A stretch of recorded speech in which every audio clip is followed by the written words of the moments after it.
This meeting of the Senate Judiciary Committee will come to order. I thank all those in attendance. I want to preface my remarks by saying that I've been in Congress for a few years. Senator Graham has as well. If you do not believe this is an idea whose time has come, take a look at the turnout here. Today, the Senate Judiciary Committee will continue its work on an issue on the mind of most American families: how to keep our kids safe from sexual exploitation and harm in the internet age. Online child sexual exploitation includes the use of online platforms to target and groom children, and the production and endless distribution of child sexual abuse material, CSAM, which can haunt victims for their entire lives and in some cases take their lives. Everyone here will agree this conduct is abhorrent. Online child sexual exploitation is a crisis in America. In 2013, the National Center for Missing and Exploited Children, known as NCMEC, received approximately 1,380 cyber tips per day.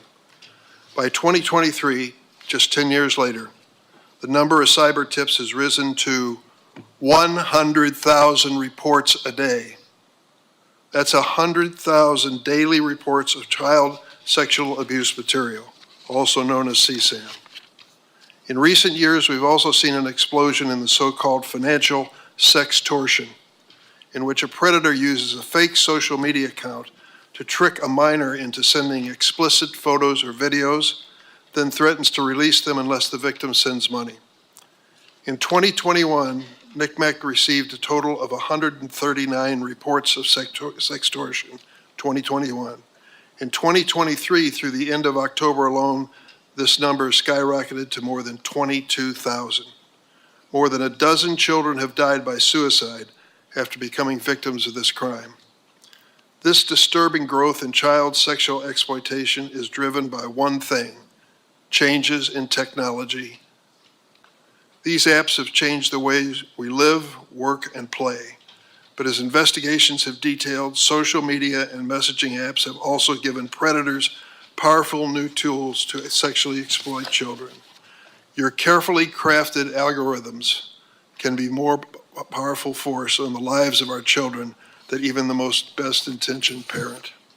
Discord has been used to groom, abduct, and abuse children. Meta's Instagram helped connect and promote a network of pedophiles.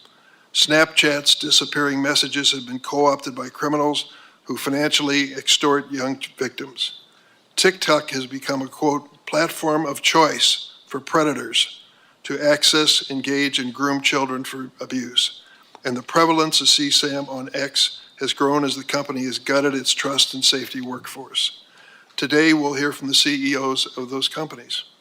They are not only the tech companies that have contributed to this crisis, they are responsible for many of the dangers our children face online. Hey guys, welcome back in. That was the opening monologue from Senator Dick Durbin from a Senate child safety hearing this past week.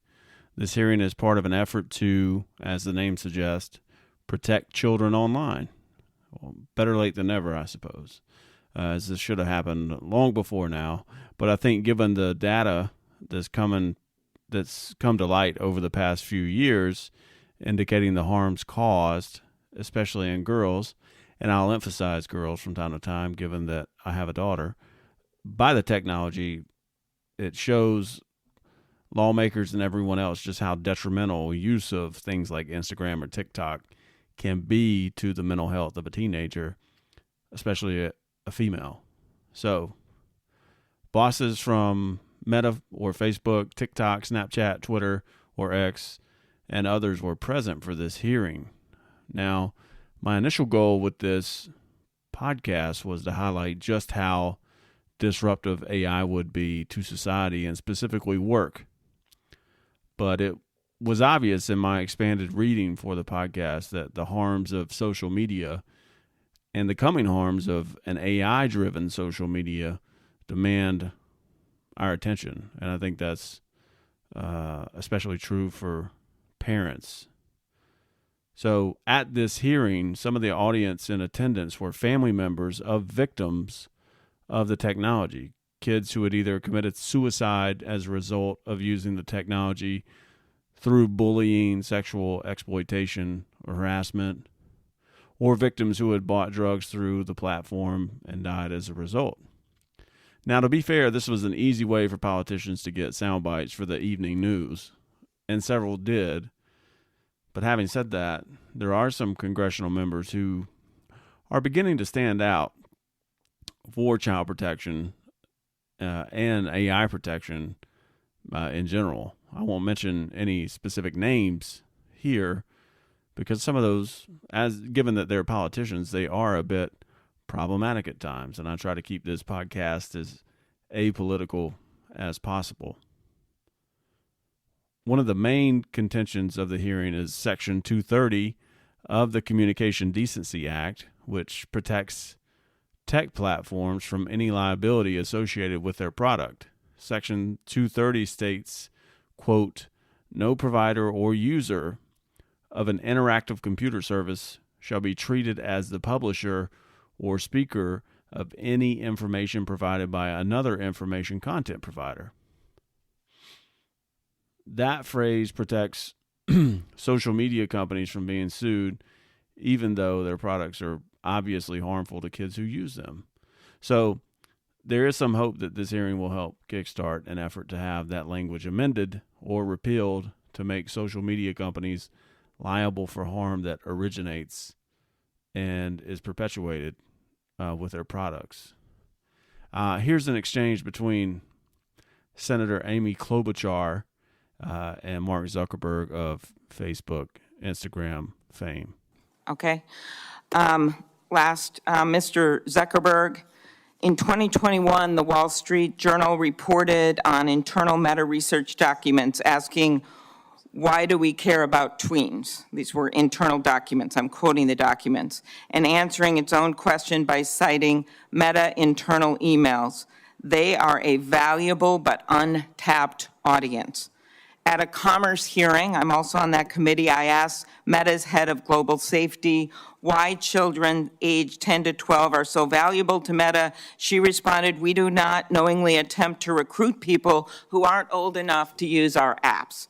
Well, when the 42 state attorneys general, Democrat and Republican, brought their case, they said this statement was inaccurate. Few examples. In 2021, she received an email, Ms. Davis, from Instagram's research director saying that Instagram is investing in experiencing targeting young age roughly 10 to 12.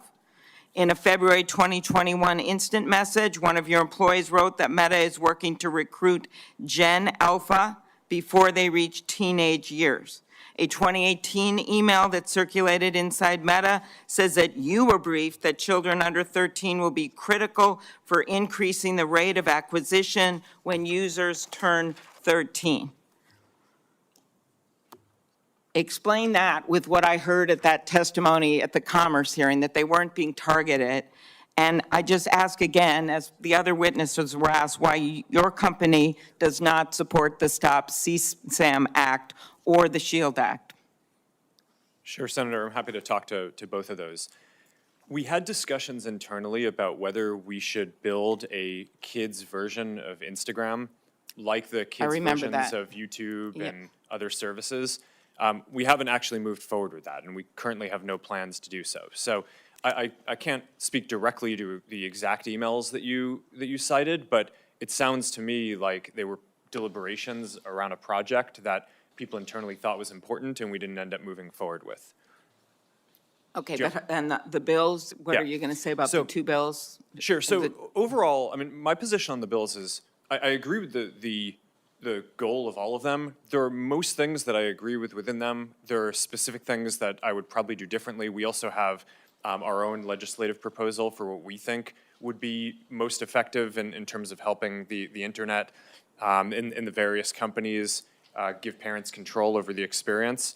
So I'm happy to go into the detail on any one of them, but ultimately, I mean, I think that this is... I think these parents will tell you that this stuff hasn't worked to just give parents control. They don't know what to do. It's very, very hard, and that's why we are coming up with other solutions that we think are much more helpful to law enforcement, but also this idea of finally getting something going on liability. Because I just believe with all the resources you have, that you actually would be able to do more than you're doing, or these parents would be sitting behind you right now in this Senate hearing room. Thank you, Senator Senator, Klobuchar. can I Senator speak to that? Or do you want me to come Yeah. back later? Please, go ahead. I don't think that parents should have to upload an ID or prove that they're the parent of a child in every single app that their children use. I think the right place to do this, and a place where it'd be actually very easy for it to work, is within the app stores themselves, where my understanding is Apple and Google already, or at least Apple, already requires parental consent when a child does a payment with an app. So it should be pretty trivial to pass a law that requires them to make it so that parents have control anytime a child downloads an app and offers consent of that. And the research that we've done shows that the vast majority of parents want that. And I think that that's the type of legislation, in addition to some of the other ideas that you all have, that would make this a lot easier for parents. I just to be clear, I remember one mom telling me, with all these things she could maybe do that she can't figure out, it's like a faucet overflowing in a sink, and she's out there with a mop while her kids are getting addicted to more and more different apps and being exposed to material. We've got to make this simpler for parents so they can protect their kids, and I just don't think this is going to be the way to do it. I think the answer is what Senator Graham has been talking about, which is opening up the halls of the courtroom so that puts it on you guys to protect these parents and protect these kids, and then also to pass some of these laws that makes it easier for law enforcement. Well, I think it's obvious that social media companies are aware that their products are harmful to kids. But for those social media companies, kids using their products means added revenue for them. So I think they recognize the harms created by their product, but are very much reluctant to do anything that would limit users' abilities to access their products. I've been lately continually seeing a specific ad in my feed from Meta or Facebook. Meta or Facebook owns Instagram, and the ad states something to the effect of Meta wants to work with Congress to allow parents more control over their kids' social media usage, or something to that effect. But does Meta really need to work with Congress to do that? I mean, don't they have the internal controls to make something like that happen without congressional support? I would think they do. And surely it sounds good to say you want to work with Congress to get these safety mechanisms in place when you know legislation takes years to materialize. I mean, this is a direct parallel with what we're seeing with AI. Some of these same tech leaders and AI labs say they want to work with legislators to implement rules to protect people, while in many cases they subvert any potential legislation. So how do these harms tie into AI? Well, this hearing couldn't have been any more timelier than it was, because just a few days prior to the hearing, explicit AI created photos of Taylor Swift began circulating on X or Twitter. So someone used an AI image generator to create sexually explicit photos of Taylor Swift and release them online. Now, X or Twitter struggled to remove the images from the platform, and you can guarantee the images were saved, shared, downloaded, and are all over the web elsewhere outside of Twitter or X. And say what you will about Taylor Swift, you have your feelings about her either way. But she's built a career, as far as I can tell, by not being overly sexual in her content. Some may even argue that she's modest. She's built that image for the better part of 2 decades, and with a few keystrokes, that image has been compromised, to say the least. And you may say that people will obviously know that these are deepfakes and dismiss it to some extent, but these synthetic images are all but indistinguishable already from authentic images. Now, we know in this particular case that these are not real because the victim has the advantage of being Taylor Swift, but what about the person that's not Taylor Swift that has photos like this made of them? So this technology is becoming ubiquitous, and any user can access and generate explicit images without consent. Now, to be fair, it's not the larger social media companies that are allowing the creation of these images. These images are created on a third-party website and circulated via the large social media channels. So these big companies like Meta, Facebook, Twitter, Instagram, you can't create these explicit images from their products. They're created elsewhere, but then they're circulated on those larger networks. So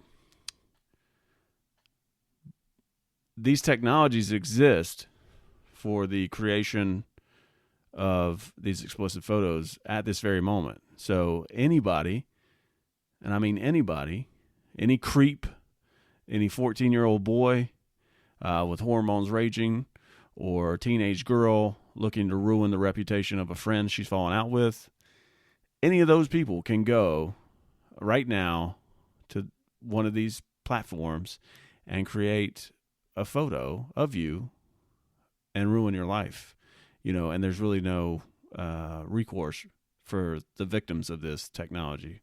So I've been reading stories from news sources throughout the Western world in which teenage girls are being victimized by specific apps. Again, if your image is on the internet, this can absolutely happen to you. And I won't name the apps in question, but the apps essentially take a benign image of a victim and use that image to make them appear as if they have no clothes on. The technology is that good. I mean, it's at that point. It's only going to get better. So whereas 10 years ago, if you tried to do something like that, it would be pretty obviously a fake. Now it's a different story because the technology makes it look authentic. So as hard as it is being a teenager already, teenagers now have to contend with technologies like this. They can get, like Taylor Swift, they can get everything right for a time and still have their life ruined by the whims of, anyone who doesn't think about the impact something like this can have on the victim. Also, I should note that the technology is sophisticated for still images or pictures, but it's also rapidly improving for video as well. So if still images or pictures weren't enough, soon we'll hear about girls being victimized in compromising situations via synthetic video. And as of right now, there's little to no recourse for the victims. And while the creator may face a penalty, we all know that once it's on the internet, you can't come back from that. I mean, it's out there in perpetuity. So let's hang out here for a second. My immediate thoughts concerning the Taylor Swift images was that she was a victim. She's done everything right, and she still had to pay a price. She loses some degree of her autonomy, so to speak, with really no way back. Of course, this is Taylor Swift. She has the resources to scrape the web for images like this and perhaps, mount a legal action against the responsible party. But most of the future victims of this technology won't be so lucky. My wife and I were discussing this very issue, and her immediate sympathy for girls with this technology is them having to compete with synthetic females. So imagine being a female teenager today and feeling like you have to constantly compete or live up to the standards of the Instagram filter. How impossible is that? But then you throw in AI-generated females with unattainable or unrealistic faces or bodies. I mean, what an awful time for teenagers, and what effect is that going to have on their mental health? But I'm hopeful that this push for legislation will make significant headway before we get to a place where too many lives have been ruined and where, the synthetic and genuine are completely indistinguishable. And, perhaps Taylor Swift being targeted specifically will help the movement towards legislation protecting citizens against this type of activity. Somebody of her stature, I think, and generally beloved by the country. Maybe that'll spur some momentum. And I look for a reaction from Taylor Swift or a comment. And suffice it to say, she's upset about the images. And who wouldn't be? So, but I also want to mention while we're here that this ability to create something out of nothing, I mean, which is what you're doing, to some extent, isn't limited to ruining, a female's life. But it's also been, in the past few weeks, applied to elections. So there was the New Hampshire primary a few weeks ago in New Hampshire, and citizens in New Hampshire got robocalls from what sounded like Joe Biden, President Joe Biden. So President Joe Biden never recorded this message, but somebody took Joe Biden's voice and cloned it. So remember, if your voice is online for more than 3 seconds, your voice can be replicated, with or without your approval. And so somebody replicated Joe Biden's voice and robocalled potential voters and told those potential voters to not vote in the primary, but to save their vote for the general election. If you know anything about how elections work, you'll know that voters can vote both in the primary and the general election. However, these calls could have very well deprived someone of their right to vote, and it could have done it here. I mean, maybe people were swayed or not swayed by this, but it shows the potential for this technology, or the potential to sway an election one way or the other. So what happens when these technologies are used at scale to manipulate voters? And you can bet that they are going to be used at scale in this year's presidential election and elections going forward. But I think this year is really going to show us what we're up against for elections. And so just like this, warning that we received with the Taylor Swift images, maybe there's that moment in the election to say, we're dealing with a different animal here altogether, with the ability to create these synthetic images or voices, and something's going to have to be done about it. Otherwise, again, lives are going to be ruined, elections potentially compromised, and if your elections are compromised, what does that do for stability of your country and stability in the wider world? So these questions need to be answered for sure.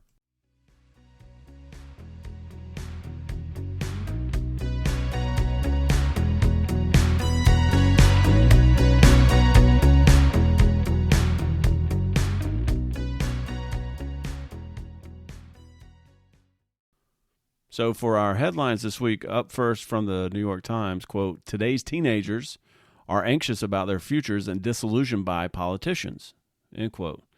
So this article will be linked in the show notes and you can read it, but it doesn't paint a promising picture for our kids. And why should it? Knowing what kids are up against today, being a kid or a teenager seems like an impossible position to be in. Outside of the social media pressures and the coming AI-driven social media pressures, teenagers really don't have any concept of what their future will look like. 40 years ago, you could decide in the 4th grade to be an accountant when you grew up and could do that very thing when you grew up. And the hard reality for kids today is that they have no way of knowing what professional options they'll even have when they hit the workforce, or if they'll be able to work at all. So having been a teenager, I'm in agreement that it's not a great situation, but I think given what we know, this may be the least best time in the past century to be a teenager. But there's some significant polling information in this article. I would say if you have the time to read it, do so. It's pretty revealing. Our second article is from the Asia Times, quote, "Samsung to build all AI, no human chip factories by 2030, end quote. So, I mean, it's obvious that this is where we're headed, but I think in this case of AI chip factories, they will certainly be among the first to automate the entire process. The process, and there's a 60-minute segment on the process you could check out is very specialized, and that humans really are a detriment to the process of chip manufacturing. So I'm not surprised necessarily by the news that these chip factories will lead the way in automation, though I still think it should serve as a warning of what's coming, given what we know of robotic advancements and how BMW is already planning to bring humanoid robots onto the factory floor. Our third headline is from Futurism.com, quote, OpenAI struggling to destroy onslaught of AI girlfriends. So OpenAI launched its new GPT store several weeks ago, and AI girlfriends are taking over despite it being against OpenAI's policy. Now, it's against OpenAI's policy, but you can bet synthetic relationships are going to explode in the next few decades. And I think there's some folks who see dollar signs right now who are going to exploit that potential for those relationships. So, one of the loneliest times in human history is right now, where we've never been as connected as we are right now, and more alone. So, folks are looking at that and drawing, connecting the dots, and are looking for a way to make money off of that, and that's going to be primo investment opportunity, I think, in the future. So from NPR, quote, Neuralink puts first implant into human brain, end quote. So very big news in the tech world last week. Neuralink, which is a company owned by Elon Musk, successfully implanted their first chip into a human brain, but we don't know much beyond that. We know that Neuralink hopes to eradicate neurological diseases. I'm a very hopeful believer in Neuralink and similar companies, given that my father has Parkinson's. I'm hopeful this technology is successful in the short term and that he could benefit. But we don't know the extent of the surgery, I guess you would say, or the implementation of the chip in the brain. We do know that the patient didn't die, which I think is the first box to check in something like this. So Neuralink passed that test, and I think they hope to do 10 more patients, or 10 total patients for this year. So hopefully we'll start seeing advancements or improvements in people's neurological functions. So, but I don't think we should dismiss the potential implications of the technology once neurological diseases have been eradicated. I mean, there's no shortage of ethical dilemmas associated with biological enhancement by means of a brain implant. Though if we want to compete with the AIs we create, perhaps, that's our path forward. So our last story is from Time, quote, AI-generated George Carlin comedy special slammed by the comedian's daughter, end quote.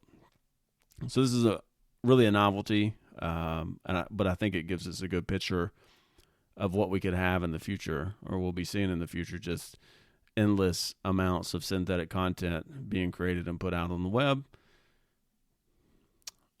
Someone created or replicated George Carlin's voice, the comedian George Carlin's voice, and scraped the internet for current issues that George Carlin, who was a social commentator, would have most likely had an issue with, and created an hour-long comedy special. So, I haven't listened to the whole special in its entirety, and I'm sure hardcore George Carlin fans could nitpick against the content, but to an average Joe, it sounds pretty convincing to someone who's, listened passively to George Carlin in the past. So someone created what's believable, just like the Taylor Swift photos, they're becoming indistinguishable from the real people, the synthetic and the genuine, and it's going to become harder and harder to tell real from synthetic, and this George Carlin thing is pretty convincing. So apparently his daughter wasn't a fan of it, but you can bet there's going to be an insane amount of content created of people from the past in which we have their, pictures or videos or voices on record, there's going to be an avalanche of this type of media in the future. And then again, it's going to be difficult to tell synthetic from real, because, you know, if my 13-year-old nephew listens to this George Carlin clip, he might take it to mean this is a legit clip from George Carlin. So I don't know if we need to, I mean, there's obviously talk about watermarking this AI created content. So it'll be interesting to see if we implement some sort of watermarking feature for products like this. And again, if somebody profits off of this AI created George Carlin content, is the daughter entitled to revenue from that? These are all questions that will have to be answered.